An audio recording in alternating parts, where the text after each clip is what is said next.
A próxima questão agora, nós olhando aí para a telinha, nós vamos trabalhar a questão da Guerra Fria. Se voltar para a telinha, a próxima questão, nós vamos trabalhar a questão histórica. Nós temos aí uma charge, como vocês podem ver. Essa charge ela contém a informação sobre a Mafalda, que é uma personagem criada pelo cartunista argentino Quino, que mostra-se preocupada com os conflitos da Guerra Fria. Então, Guerra Fria, como vocês podem ver aí na telinha, continua olhando para esta charge. A menininha chega lá, a Mafalda chega para a mulher, para a mãe, e diz: ô mãe, você sabe se já proibiram as armas nucleares? Ela diz: não sei, Mafalda, acho que não. Por quê? Mafalda, que é tão radical quanto Zefinha, aquela menina danada lá de Santa Catarina, ela diz: nada de especial. Aí ela se auto-pergunta: só que seria lindo acordar um dia e saber que nossa vida depende só de nós. Olha aí, pessoal, voltando aqui, preste bem atenção. A questão nuclear, a questão da Guerra Fria. A Guerra Fria, historicamente falando, foi um conflito ideológico, um conflito de ameaças entre as duas potências, naquela época chamada de potências planetárias. As potências planetárias, que seriam, na verdade, Estados Unidos e a ex-União Soviética. Os Estados Unidos, que se promoveu como grande potência já a partir da Primeira Guerra Mundial, na Segunda Guerra Mundial se promoveu cada vez mais, tinha a União Soviética como adversária nesse momento da Guerra Fria. A Guerra Fria ela estende-se, obviamente, da Segunda Guerra Mundial até o final da década de 80, quando nós vamos ter a crise do mundo socialista, alguns eventos importantes, como a queda do Muro de Berlim, o esfacelamento da máquina soviética, a independência das repúblicas soviéticas, enfim, um enfraquecimento. Então, a Guerra Fria, ela foi um conflito, preste bem atenção, ideológico, entre as duas maiores potências mundiais naquele momento, Estados Unidos e União Soviética. Estados Unidos e União Soviética parece até que eram grandes inimigos. Na verdade, nas guerras eles andaram, não foram inimigos nas guerras. Eles andaram, obviamente, com países até certo ponto parceiros.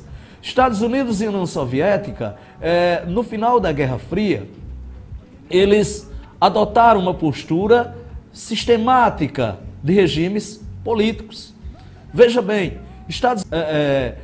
ele chefiava o sistema capitalista, a União Soviética, por outro lado, chefiava o sistema socialista.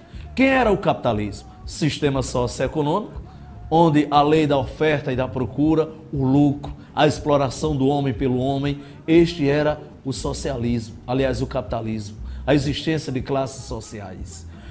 A União Soviética, por outro lado, chefiava um sistema denominado socialismo. O que era o socialismo? Na teoria, seria um sistema socioeconômico onde o Estado seria detentor dos meios de produção. O Estado ele era o carro-chefe da economia. Não existia aquelas relações comerciais em destaque. As relações eram feitas entre países da ala socialista. Nesse momento há um termo chamado cortina de ferro. E o que foi a cortina de ferro? É exatamente esse termo ligado ao quê? Ao separatismo, né? A questão de somente aqueles países terem o poder de comercializar entre eles, ser uma economia fechada. Lembrem vocês que é importante salientar que nesse sistema socialista a gente deve diferenciar a China. A China, ela nunca se alinhou muito bem com a Rússia. A China, ela tinha uma prática socialista diferente. Na China nós tínhamos o quê? O socialismo de mercado, que era um socialismo onde o Estado ele era detentor dos meios de produção, havia sim ditadura no poder, né? A China ainda ousa manter vamos dizer assim, este poderio do Estado, né? A China ainda tenta usar a valorização do Estado como chefe de tudo. Mas a China, ela nunca teve uma economia fechada. A China sempre teve uma economia aberta. olhem, estudem bem aquela quando for ver a China, que é sempre um país que está em evidência nos vestibulares, nos concursos. É sempre interessante ver que a China teve um potencial comercial sempre elevado. E através dessa prática comercial, dessa conquista comercial, a China hoje torna-se uma das maiores potências comerciais do planeta. A China, ela cresce, ela emerge demais. Então, nesse momento da Guerra Fria, é interessante que a gente veja não só a questão política, mas também a questão econômica. Está entendendo, Priscila? Preste atenção. Olha, dona Cátia, veja bem, a China, ela é uma potência, não tornou-se potência por acaso. Mas vale salientar que a Guerra Fria, ela não só foi um momento histórico, foi um momento econômico também, a questão socialista. E a partir desse momento da Guerra Fria, Segunda Guerra Mundial, pesa-se muito a questão nuclear. Vejam, historicamente, a situação da Segunda Guerra Mundial, os Estados Unidos, qual foi o papel dele? Por que é que a Segunda Guerra Mundial tornou-se importante, tornou-se decisiva para que os Estados Unidos tornasse uma grande potência? A questão nuclear. Aí, nesse momento da Segunda Guerra Mundial, vai haver a corrida armamentista, a valorização pelo bélico. O que é o bélico? É a questão militar, a supervalorização pelos armamentos. Era considerado uma potência ou uma superpotência aquele país que tivesse um poder armamentista muito grande. Olha o termo, corrida armamentista. Os países, principalmente as potências, elas destinavam pesados investimentos para a aquisição de armas. Investiam em armas muito mais do que investiam em outros setores. Era importante um país armado, país preparado, país rico, país potência, era país armado. A questão nuclear, ela vai pesar muito. Há um momento também chamado, há um momento denominado equilíbrio do terror. E o que é o equilíbrio do terror? O momento em que o pessoal vivia a situação de Mafalda. O medo de que das armas, o medo de que da tecnologia em armamentos acabar o mundo.